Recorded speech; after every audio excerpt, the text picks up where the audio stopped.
Hello. Good morning, good afternoon, or good evening, depending on what time you're watching this video. I want to introduce myself. My name is Chris Francinas, and I'm going to be sharing my reflection on the professional disposition of learners and how that shapes my role as a future teacher. So, first, the teacher role. To me, being a teacher is a lot like being a coach. It's not just about providing the lesson plan to the student. It's about creating an environment where every student feels valued and encouraged to grow. So, in both settings, coaching and teaching, you set high expectations, you model integrity, and to me, the most important is building relationships with those students that inspire learning and improvement. I feel like a lot of the teacher success relies on one reflection of their practice. So always making it a point to go back and whether it's reflecting on the day, the week, the month, the year, um, figuring out what you didn't do well in, what you're good at. I think that's important. Two, I think collaboration with others is important. So whether it's your colleagues, other staff, I think that goes a long way. Other people in your department. And lastly, I know family and community involvement is big. And if you put all of those together, I think that gives the best chance for the students to succeed. Next, I'm going to be discussing the dispositions that I bring and the ones that I need to grow in. So, some dispositions that I feel strong in are dedication, respect for diversity, and compassion. So, I've coached basketball for over 20 years. I've coached pretty much every age group, uh, every kid from every community, every background. And it's taught me that dedication means showing up consistently, right? So, whether it's for a late practice, early practice, um, a tough game, whether I went to sleep late or wasn't feeling well, a little under the weather, um, showing up consistently and helping players who are struggling is like very, very important to me. I plan to bring that same dedication to my role as a teacher. Respect for diversity also comes natural to me because I've coached so many kids from so many backgrounds, and I've learned that embracing those differences from each player, it makes the whole stronger. And again, I plan to bring that to teaching. Compassion is another strength that I have.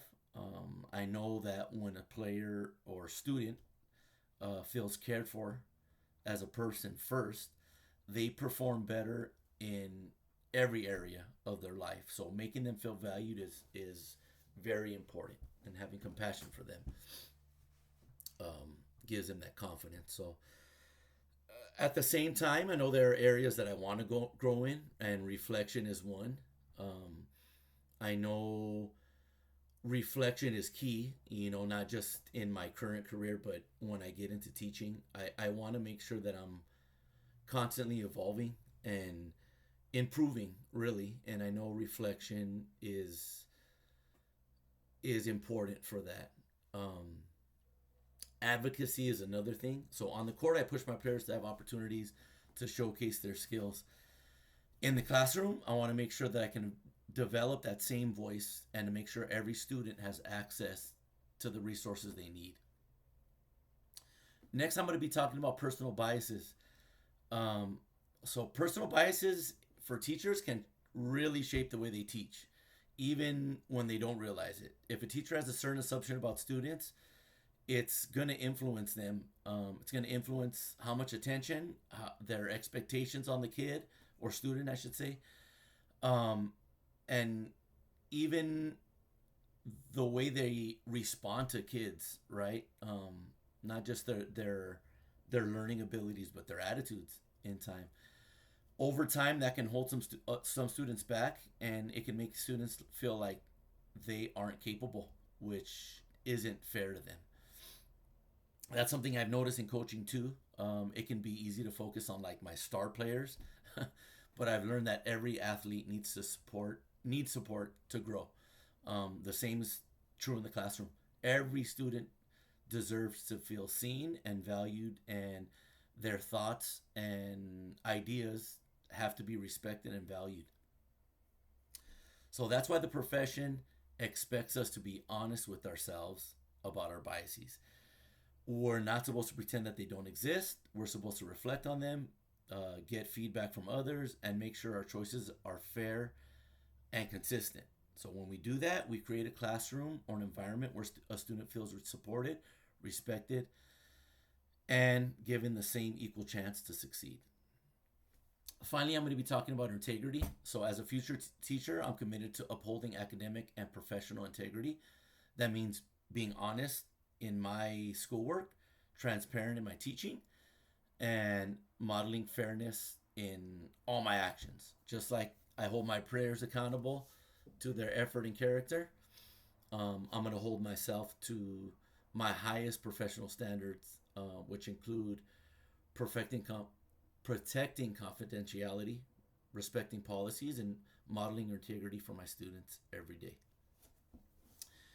In closing, coaching has shown me how powerful it is when you believe in young people and give them the tools to succeed. I see teaching as an extension of that calling.